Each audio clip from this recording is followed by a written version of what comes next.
یہ قوم اللہ تعالیٰ اس کے لیے کیوں اپنے فرشتے نازل کرے گا؟ کیوں اللہ تعالیٰ جو اللہ کو چھوڑ کر، جس کی زبان سے یا اللہ المدد کا نعرہ تک نہیں نکلتا ہے، جب اس کو مصیبت ہوتی ہے وہ کسی غیر اللہ کو ہی پکارتا ہے، یا رسول اللہ مدد، یا علی مدد، یا غوث اعظم مدد، یا چشتی پار لگا دے کشتی، جو اپنی زبان سے اللہ کے لیے مدد کا نعرہ تک نہیں نکالتے، کیوں اللہ تعالیٰ اسی قوم کی مدد کرے گا؟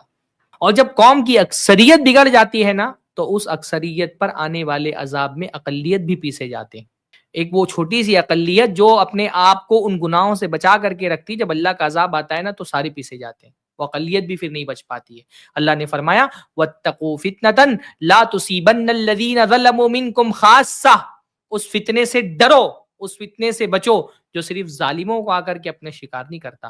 جب اللہ رب العالمین کی طرف سے عذاب آتا ہے اکثریت کی نافرمانی کی وجہ سے، تو اقلیت بھی پیسی جاتی ہے۔ جیسا اللہ کے نبی صلی اللہ علیہ وسلم نے بتایا کہ قیامت کے قریب ایک فوج نکلے گی کعبہ پر حملہ کرنے کے لیے، اللہ تعالیٰ اس کو دھسا دے گا۔ صحابہ کرام نے کہا اللہ کے نبی صلی اللہ علیہ وسلم، اس میں تو بہت سارے اس قافلے میں ایسے بھی لوگ ہوں گے جن کا مقصد کعبہ پر حملہ کرنا نہیں ہوگا، پھر یہ کیوں ان کو دھسایا جائے گا؟ ان کو بھی تو ساتھ میں ختم کر دیا جائے گا۔ اللہ نے فرمایا ثم یبعثون علی نیاتہم، ان کو بھی ساتھ میں دھسا دیا جائے گا۔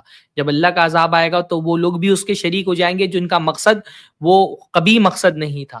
پھر ان کے بعد جب ان کو اٹھایا جائے گا تو ان کی نیت کے حساب سے اٹھایا جائے گا قیامت کے دن، لیکن دنیا میں جب عذاب آئے گا تو اس عذاب میں وہ بھی شریک ہو جائیں گے۔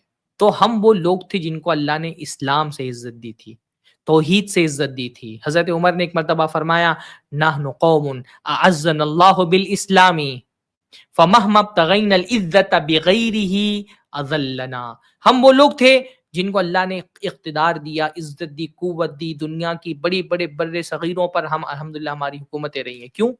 یہ حکومتیں کہاں سے آئی تھی؟ اسلام کی وجہ سے آئی تھی۔ اگر اسلام کو چھوڑ کر کے کہیں اور ہم نے غلبہ، عزت، قوت تلاش کی نا، پھر اللہ تعالیٰ ہم کو ذلیل کر دے گا۔ اذلنا اللہ، اور اللہ تعالیٰ ذلیل کر رہا ہے۔ ہم نے جب ایمان کے راستے کو چھوڑ دیا، اسلام کے راستے کو چھوڑ دیا، تو آج ذلت ہمارا مقدر ہے۔